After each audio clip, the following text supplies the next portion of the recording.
Shalom everybody, let's do the blessing for the Omer.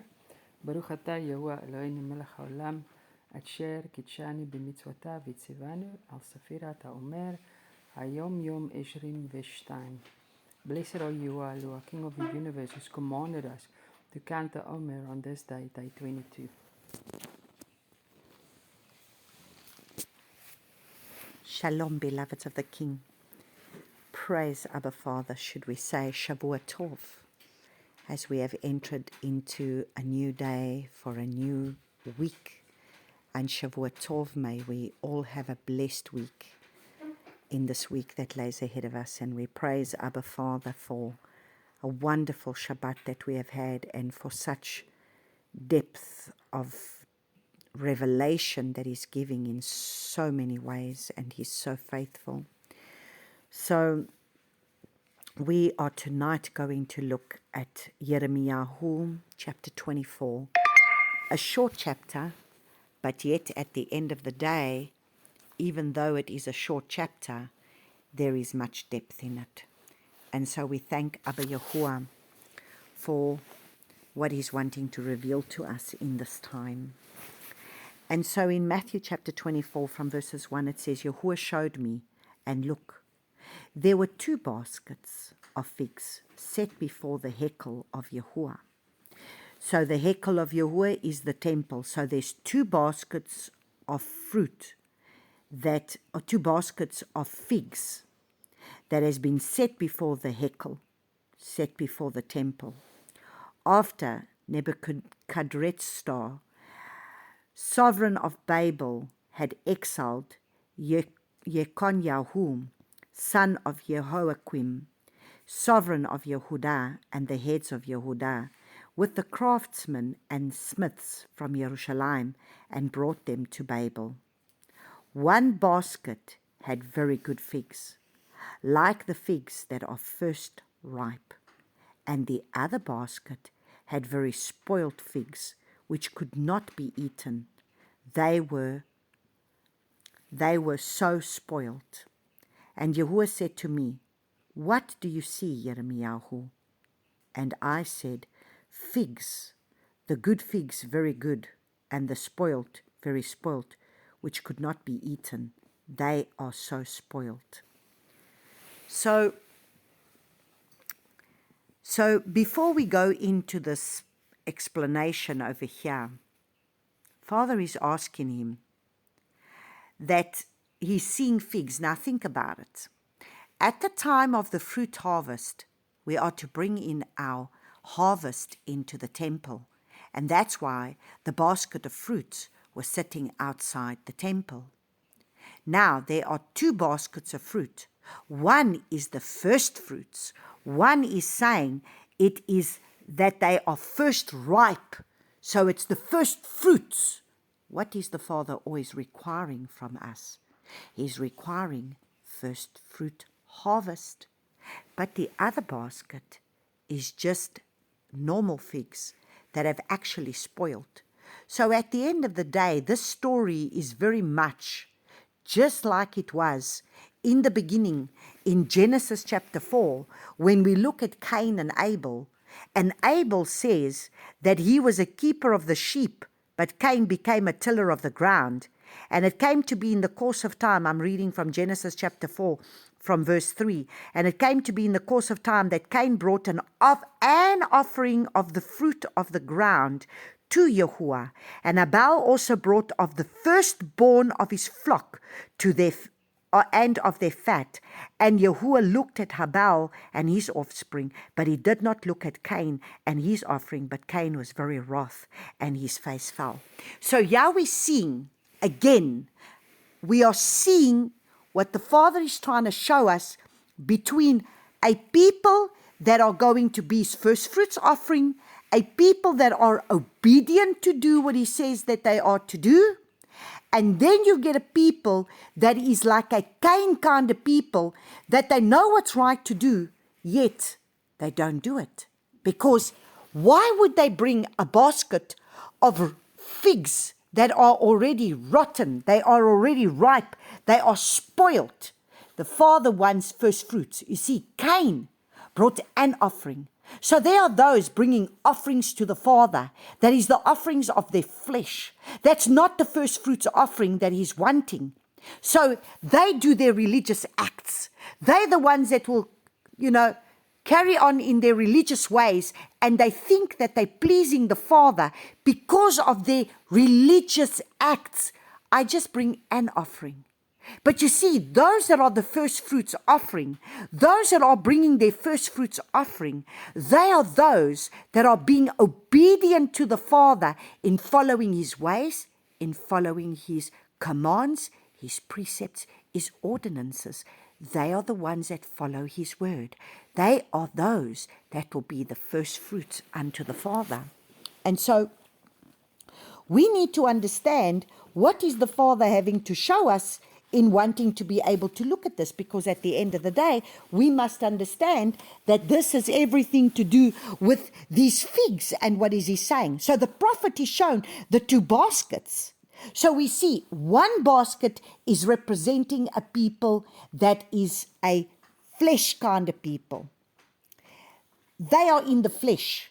They're not listening to the prophet. The prophet is speaking, but they want to have their own way. They will not listen to the instruction of the prophet. They will not listen to what the prophet is saying. They want to do their own way. Because listen to what he says. He says now in verse 4, and again the word of Yahuwah came to me saying, thus says Yahuwah, the allure of Israel. Like these good figs, so do I acknowledge the exiles of Judah, whom I have sent out of this place for their own good into the land of Kasdim. So these are the ones that are hearing the voice of the prophet. They hear the prophet has said, you will go into exile with Babylon. You are to go into exile. So they hear the voice of the prophet.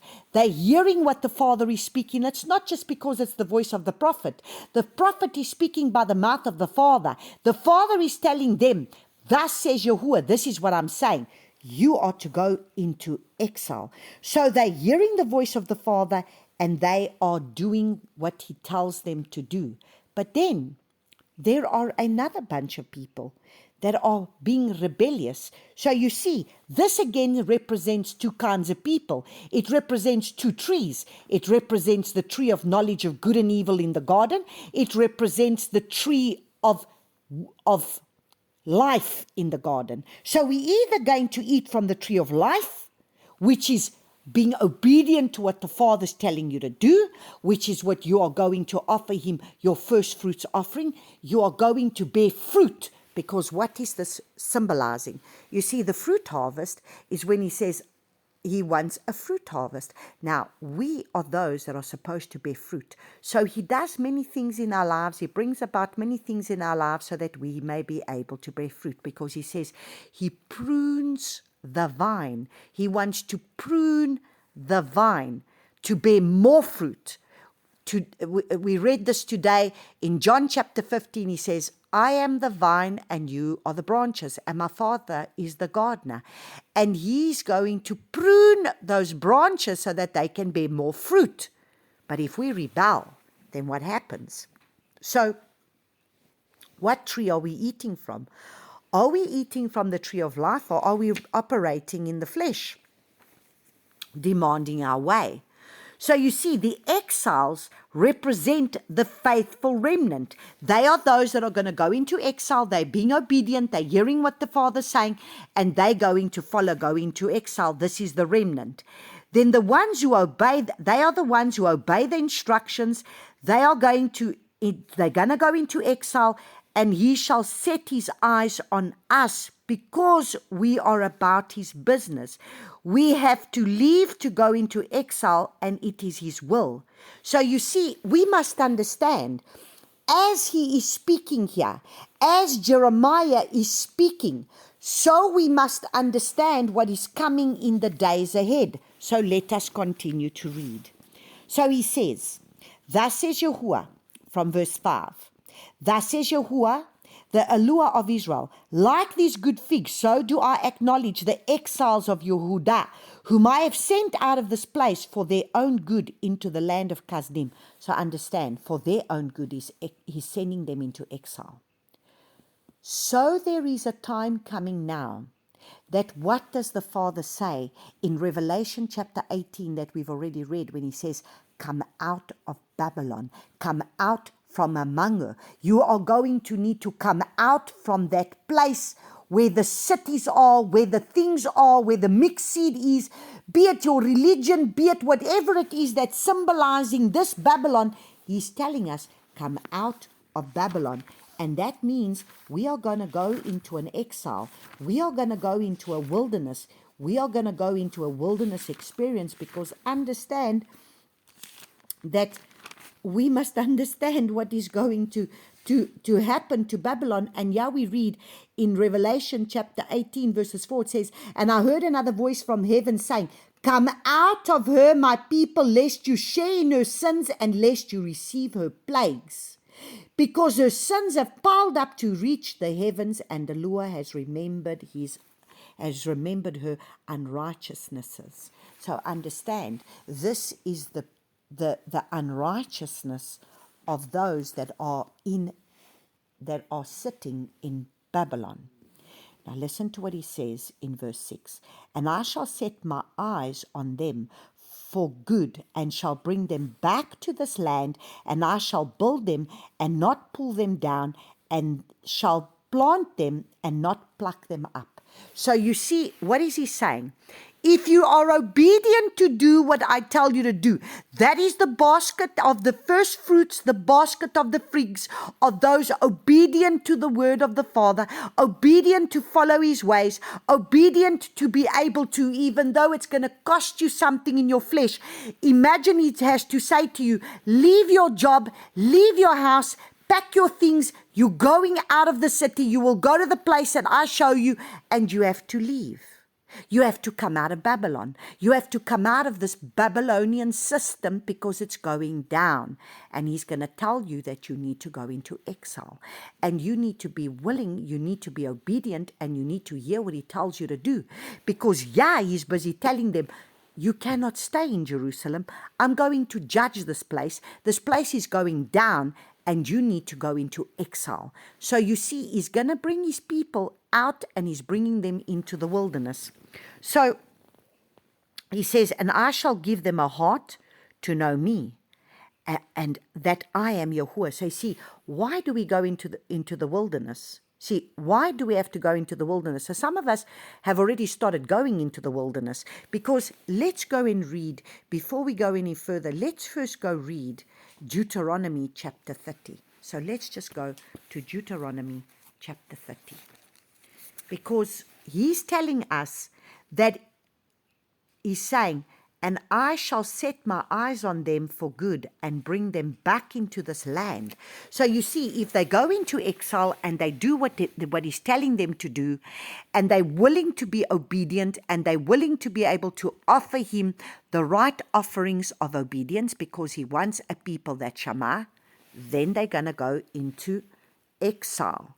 But now listen to what it says in Deuteronomy chapter 30, verses 1 to 14, and it says, and it shall be, when all these words come upon you, the blessing and the curse which I have set before you, and you shall bring them back to your heart among all the nations where Yahuwah your Elohim drives you. So you see, we have been driven. We are going to be driven out of this Babylonian system, and we are going into a wilderness, just like they were being driven out of the land of Israel, and they were going into the land of Babylon.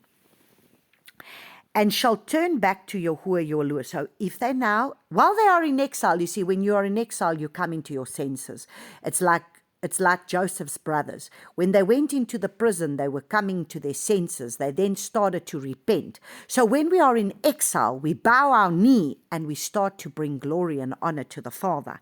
So it says, and they shall turn back to Yahuwah your Elohim, and obey his voice according to all that I command you today, with all your heart and with all your being, and your children.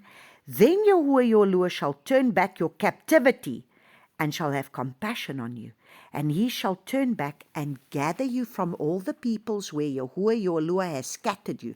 So that's why he's saying, I'm going to bring you back, and I shall build them I shall build them and not pull them down, and I shall plant them and not pluck them up. So even though they're going to go into exile, it's for a season, it's for a time. It was for 70 years that they had to go into exile. But then he was going to gather them from the four corners. He was going to gather them back again from Babylon, and he was going to bring them back into their land. And so now in these last days, when we are going to go into exile, eventually he will gather us. When Joshua comes, he gathers us from the four corners of the earth, and then he brings us back into our promised land.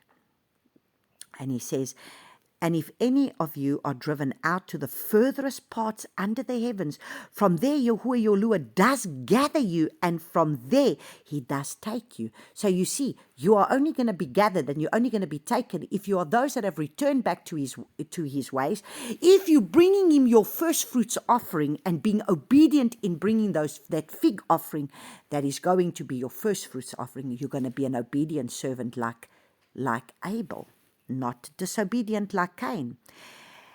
And Yahuwah shall bring you to the land which your fathers possessed, and you shall possess it, and he shall do good to you, and increase you more than your fathers. And Yahuwah your Lord shall circumcise your heart. See, he shall then circumcise your heart in the wilderness. You shall be bowed down, and you shall be humbled, and you shall circumcise that heart. Your mind, your will, and your emotions, your lev shall come in line, and you shall humble, and you shall come back to the Father. And circumcise your heart and the heart of your seed. So you see, that's why they were going into the wilderness, because it wasn't just, they were going into exile. It wasn't just about them. It was about their seed. Their seed was then going to be able to be obedient to the Father, because now they are in exile. So now they're going to seek the ways of the Father. And to love Yahuwah your Lord with all your heart and with all your being, so that you might live. And Yahuwah your Lord shall put all these curses, and Yahuwah your Lord shall put all these curses on your enemies and on those who hate you and who persecute you. And you shall turn back and obey the voice of Yahuwah and do all his commands which I command you today. And Yahuwah your Lord shall make you have excess in all the work of your hands, in the fruit of your body, in the fruit of your livestock, and in the fruit of your ground for good. For Yahuwah turns back to rejoice over you for good, as he rejoices over your fathers. If you obey his voice, if you obey the voice of Yahuwah your Elohah, to guard his commands and his laws which are written in this book. So you see, this is what he wants us to do, to obey the voice of Yahuwah your Elohah, to guard his commands and his laws which are written in this book of the Torah. If you turn back to Yahuwah your Elohah with all your heart and with all your being, for this command which I am commanding you today, it is not too hard for you, nor is it afar off. It is not in the heavens to say, who shall ascend into the heavens for us and bring it to us and cause us to hear it, so that we do it. Nor is it beyond the sea to say, who shall go over the sea for us and bring it to us and cause us to hear it, so that we do it. For the word is near you, in your mouth and in your heart, to do it. So you see what he says in verse 15? See, I've set before you today life and good, death and evil. So what are we going to choose? Are we going to choose life? Because you see, Yeshua is now the fullness of Torah. So now that we've received Yeshua will now be able to give us the Ruach of Yahuwah that writes that Torah upon the tablets of our hearts, so that we may be able to do it and bring our seed up in the ways of Yahuwah. So that's why now here we go back to Jeremiah, and what does he say in verse Jeremiah chapter 24 verse 7 says, and I shall give them a heart to know me. There you go. Praise the Father. See, he now gives us a heart to know him. Why? Because now he's going to give us Yeshua Messiah, who's going to dwell within our hearts, who's going to write Torah upon our hearts. And now our mind, our will, the lev is the mind, the will, and the emotions. It's the nefesh. The lev is the heart, which is made up of the nefesh, the soul, which is the mind, the will, and the emotions. And now our mind, our will, and our emotions, through the Ruach of Yahuwah, will be lined up with the word of Yahuwah so that we may be able to work this word out, walk this word out. And I shall give them a heart to know me, that I am Yahuwah, and they shall be my people, and I shall be their Lua, for they shall turn back to me with all their hearts. So you see, why does he send us into exile? He sends us into exile. He sends us into the wilderness so that we can come back to him, so that we can bow our knee, so that we can pick up the ways that we've lost. He says, I put before you life and death, choose life. He says in Jeremiah chapter 6, he says, this is the old ancient paths. You are to choose the ancient paths, come back to the foundations that you have lost. So you see, many are going into exile. Many are going to be thrown out of their houses, thrown out of their places. They're going to go into exile. They're going to have pestilence. They're going to have disease. They're going to have all of these things come upon them. Those who are going to stay. But those who are willing to hear the Father and say, I'm willing to go, Father, no matter where you tell me to go, I'm going, they will be spared. So he says, and as the spoiled figs that could not be eaten because they are spoiled, for thus says Yahuwah, so do I give up Tzidkiyahu, the sovereign of Yehudah, his heads, the rest of Jerusalem, who remain in this land, and those who dwell in the land of Mitzrayim. So you see, do you want to stay in Mitzrayim? Do you want to stay in this Babylonian system? Or do you want to bow to the Babylonian system and to the Egypt that you were delivered from? Or do you want to bow to Abba Yahuwah and to his ways? Who do you want to bow to? So if you choose the way of the world, and you choose the systems of the world, and you choose to bow down to whatever systems is coming, we're already bowing down to many systems that they're putting upon us. And then it's this V thing that's been put upon us. And the next thing, this V thing goes deeper and deeper because there's going to be a cashless society of a crash that's going to come because it's going to be a resetting time. And when the resetting time comes and now there's no more finances and then there's going to be famine upon the land, are you going to bow further to stay in a Babylonian system? Or are you going to run for your life if it means you run into exile and trust the living Yah that he's the one who's going to provide for you? So he says, and I shall make them a horror to all the reigns of the earth for evil, to be a reproach and a byword and a mockery and a curse in all the places to which I drive them. And I shall send the sword. So you see what's going to happen. What's going to happen to this Babylonian system. This Babylonian system that we are living in right now, listen to what's happening.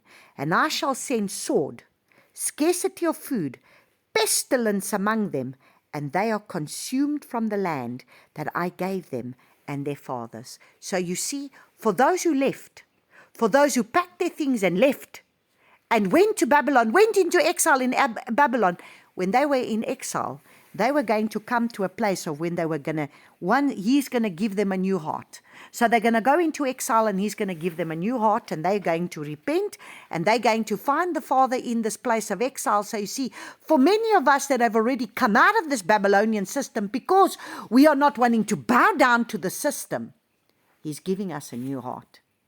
He's giving us a new way. He's telling us, come out of this Babylon. Come out of everything that Babylon has to give you. And so you must understand, what is it that this spoiled figs, you see, so we see that when we saw the basket of the ones that's the first fruits offering, they are those that are willing to obey the Father.